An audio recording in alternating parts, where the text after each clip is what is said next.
জুলাই অভ্যুত্থানের শহীদদের যে আত্মা, তাদের ত্যাগ আমাদের উপরে এই দায় চাপিয়ে দিয়েছে। এই দায় অস্বীকার করার কোনো উপায় নাই। জনগণ সব সময় মনে রাখবে এই জন্য, কারণ বাংলাদেশে গত 53 বছরে একটি বাইনারি পলিটিক্সের মধ্যে আমাদেরকে ঠেলে দেওয়া হয়েছিল। আমাদের মধ্যে কোনো অপশন ছিল না, হয় একটি না হলে আরেকটি। এভাবে করে আমরা আমাদের নাগরিক অধিকারের কথা ভুলতে বসেছিলাম। এখন একটি সময় এসেছে এবং সেই সময় করে দিয়েছে বৈষম্য বিরোধী ছাত্র আন্দোলনের নেতৃত্বে হওয়া সেই গণজাগরণ, সেই গণ অভ্যুত্থান। 24 জুলাইয়ের গণ অভ্যুত্থানের মধ্য দিয়ে আমরা এই বাংলাদেশের নতুন রক্তক্ষয়ী ইতিহাসের একটি সমাপ্তি ঘটানোর স্বপ্ন দেখতে পারছি। এই স্বপ্নের মধ্য দিয়ে আমরা বাংলাদেশের একটি রাষ্ট্র পুনর্গঠনের কথা বলছি।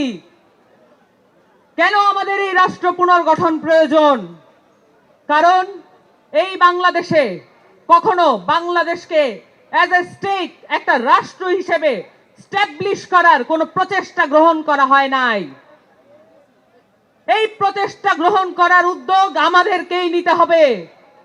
জুলাই অভ্যুত্থানের শহীদদের যে আত্মা, তাদের ত্যাগ আমাদের উপরে এই দায় চাপিয়ে দিয়েছে। এই দায় অস্বীকার করার কোনো উপায় নাই।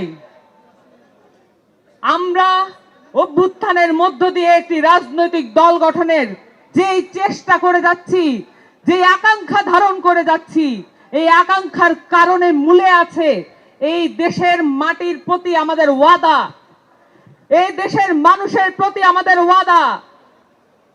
এই দেশের মানুষের সালে সালে, বছরে বছরে যে স্ট্রাগল রয়েছে, যে সংগ্রাম রয়েছে, এই সংগ্রামকে আমাদের মধ্যে ধারণ করতে হবে।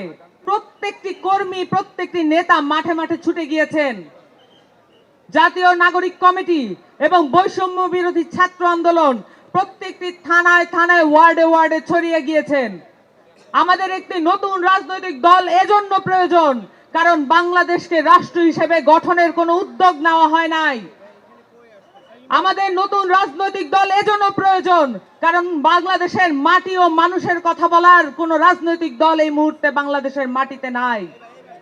বাংলাদেশে একটি নতুন রাজনৈতিক দল এজন্য প্রয়োজন, কারণ প্রত্যেকটি নির্বাচনে যে রক্তক্ষয়ী সংঘর্ষের মধ্য দিয়ে ক্ষমতার পালাবদল ঘটে, সেটাকে পরিবর্তন করার কোনো উদ্যোগ কেউ গ্রহণ করে নাই। আমাদের নতুন একটি রাজনৈতিক দল এজন্য প্রয়োজন, বাংলাদেশে মানুষ কোন দেশ থেকে তার ন্যায্য হিস্সা আদায় করতে পারে নাই।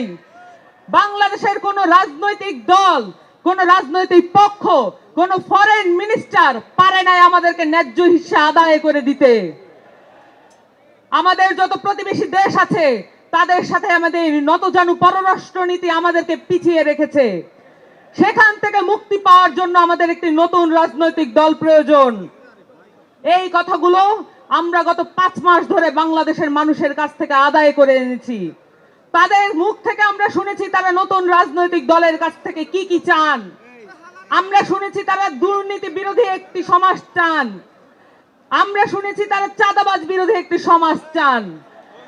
আমরা দেখেছি তারা বলেছেন এদেশে কোন রাজনৈতিক পক্ষ যাতে বাংলাদেশের মানুষের মধ্যে বিভাজন তৈরি করতে না পারে, এমন একটি সংস্কৃতি তৈরি করতে চান। বাংলাদেশের সহজ সরল খেটে খাওয়া মানুষের রাজনীতি যারা করবে, তাদের কথা বলার জন্য একটি রাজনৈতিক দল প্রয়োজন। এবং সেই রাজনৈতিক দল এই 24 গণ অভ্যুত্থান আমাদেরকে সেই সুযোগ করে দিয়েছে। আপনাদেরকে সকলকে সাথে নিয়ে এখানে যত রাজনৈতিক মতবিরোধ যাদের মধ্যে আছে বা নেই, যাদের মধ্যে যে রাজনৈতিক নীতিবিরোধ আছে, যত মত পার্থক্য আছে এবং যত রকমের রাজনৈতিক পক্ষ আছে, সকলকে সাথে নিয়ে আমরা একটি নতুন রাজনৈতিক দল ঘোষণা করব আজকে।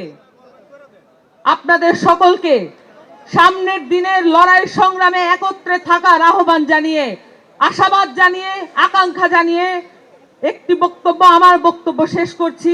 ইনকিলাব জিন্দাবাদ।